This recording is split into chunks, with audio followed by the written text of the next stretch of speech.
Ready? Ready. Ready? Ready. I did 35 shows in 2008. Y'all owe me some money. Y'all owe me some money. A jack in my hairstyle. I'm just kidding. Don't put that one in. Because they are jacking my hairstyle though, but we're not going to put that in. That sounds bitter. I paid my dues. Eclectic magazine. I'm Anthony Paserno. I'm here with the lovely Raye6, and she's just coming out with her new video. If we could talk about that for a little bit. How's your shooting going? It's going well. All right. I'm just playing with you. Listen, it's called Universal Lover, and the single that's out now is entitled the same. It'll be dropping sometime soon. I'm trying to do things differently, so I'll be dropping singles in clusters of 3 until I feel like putting the album out. No clusters of 6, just 3?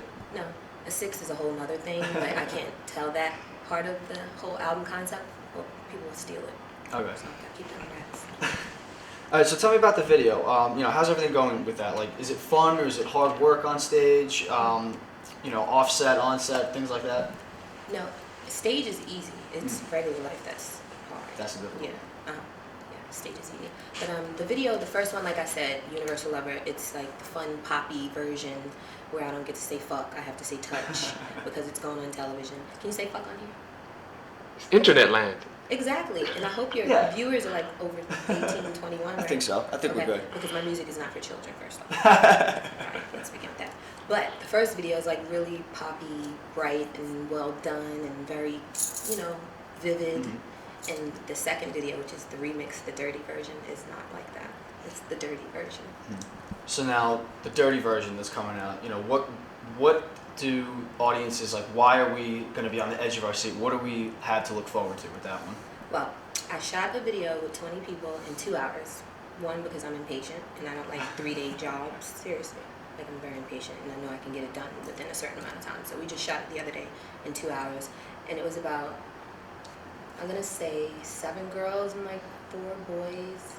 And it was like in this really Victorian place. The whole thing was like a vampire-like kind of theme. So the women were dressed in all black, whatever black they were dressed in and stuff. And it was really fun. It was fun. I'm doing 6 different versions of the single right now. The clean version of Universal Lover, the one we shot with MTV, we did that at Parlay Studios in Jersey.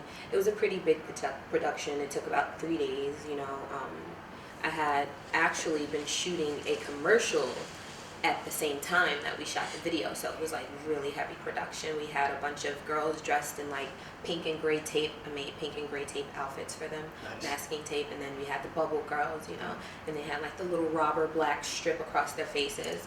Overall, the video was pretty hot, it was colorful.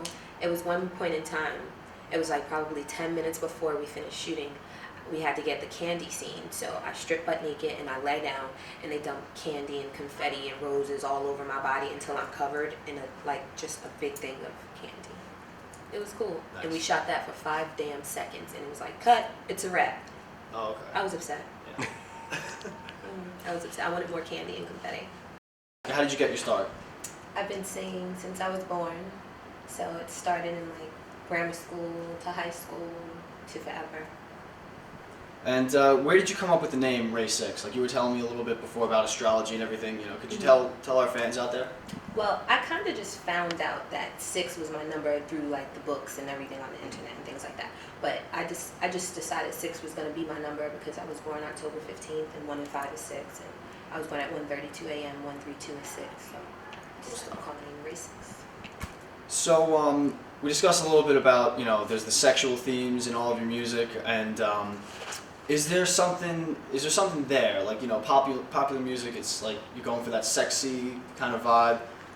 What are you really after? Like, what's your artistic intent? I need love. That's why there's so much sex in my music. And you have to make music for your peers, right?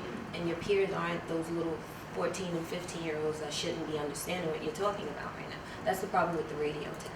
It's all music has no guides, no boundaries, none of that shit. There's no child, there's no adult in this game. Everything is catered towards the preteen, everything from shoes to liquor to whatever. You know, all of this music, and I don't think it should be like that. That's why I make sexual music, because I feel like if I push the envelope that far, then maybe then they'll stop pushing my music on children. You know what I'm saying? Because it's not for children. Yeah, so you cater to adults pretty much, and you just want to keep adults. it. Yeah. I'm adult.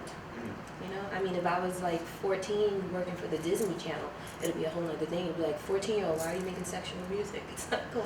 Yeah, and you know, like I always wondered that too. Like, you know, I saw like the Miley Cyrus video that just came out, and I'm like, you know what? Is she 25 yet? Because she looks it. Is she 18? I have no idea. Because in a male world, no matter how old you are, you have these Justin Biebers and everything, and they're allowed to do all of that. But when she turns a certain age, she can't express her sexuality just to a point where, you know, just enough where she's not offending anybody. You know? Yeah, and you know, yeah, you brought up something cool, like, you know, the male versus female, because I feel like, you know, guys like Prince, like I love Prince. Bow Wows, all of that. I mean, all of the boys in the game get to talk about anything they want. Talk about how the girl can ride on this, or, you know, it's just everything when it comes to men in the industry. But when a woman starts talking about it, it's like, oh, look at her trashy mouth. And it's like, are you kidding me? What about Lil Wayne telling me that, what is he, lollipop? Or, you know, come on, please. Yeah, like I was gonna say, you know, like Prince did his whole like the early stuff anyway. Like he had a lot of like sexual stuff But on Prince stage. wasn't talking to kids. Exactly. Okay? Yeah. He was another one that stayed in the game only for adults. He wasn't trying to cater to children. That wasn't his MO, you know? And that's back in the day. Like, you know, you gotta talk about music with that whole thing from the 90s up. That's when everything transitioned into there's no lines in between kid music and grown-up music. Before then, there were boundaries. My mother used to kick my ass for listening to certain things, you know. But nowadays, the mother and the child in the song sing the same music. You know? Yeah. I don't know. Write exactly and sing exactly what you want to sing, because there's an audience for you. No grown-up should be directing any song at a child, period. What are some of the differences between, you know, live show and what are the audiences missing when they just listen to your recordings? They're missing a lot because every single show is different from the last one. I do a lot of things at the shows. I marry people sometimes. I choke people sometimes. I'm serious. Wait, so like, can you tell me a little bit about marrying people? Like, 'cause I mean, the choke thing, I can see that, but what is? Excuse me. Okay. No, I've read about it on your MySpace, but what's with the marrying thing? New Year's Eve, I married all the ladies in the audience Nice. for the first of the year. I figured it would be, you know, fitting because I'm gonna have an album coming out soon. They all need to listen. So when you're married to somebody, they have to listen to you, right? How you came to the MTV, the movie awards. Maybe we can bring that up a little bit. Are you allowed to talk about that right now? I'm sure, yeah. All right. I crashed the MTV Movie Awards red carpet. That's it, and I got mad press, like international press too. China, Lithuania, everywhere. France, I got it in. Yeah, all because of my hair too. The hair gets you everywhere. Well, I like to produce. I like to produce because sometimes, no offense to the producers that I love, okay? Sometimes, you know, a lot of things people hold on to it like it's their baby, so it's a headache going back and forth with a producer. And when you have a song that you have in you at this very moment, you want it out now, you know? So the mixtape Lips that I put out last February, I pretty much produced the whole tape. It was a basic cover of all of the songs that I liked throughout my whole life, like a little bit of Prince, Roberta Flack, Kanye. I did like some Rakim and Al Green, you know, and I produced all of the beats for that album. It's a 10-song album. And then my specialty, like I said, I don't like to give out my secrets because people steal. So I use some other stuff to produce that nobody would ever think to produce on, and it comes out perfectly. But 2008, I paid my dues. It's 2010. Let's stop having China and Chicago and Russia and Lithuania take Raye6 from you, New York. I belong to you, baby. Come and get me. Or I'm going. I'm going to leave. I will leave this damn country. I will leave the country. You know, I swear, that's the reason I didn't have kids. I'll miss you, though. I'll miss you too much. Exactly, and then they'll want me back. They need to miss you. I think that's the problem. You think New York's taking you for granted a little bit? No, they're not taking me for granted. I think I'm too seen, too available. I gotta go into seclusion. You gotta. I gotta get like Betty Davis. You know Betty Davis ran away, right? She ran away? Yeah, she said F the industry. Really? Yeah. Well, You know who Betty Davis is? Yeah, I do.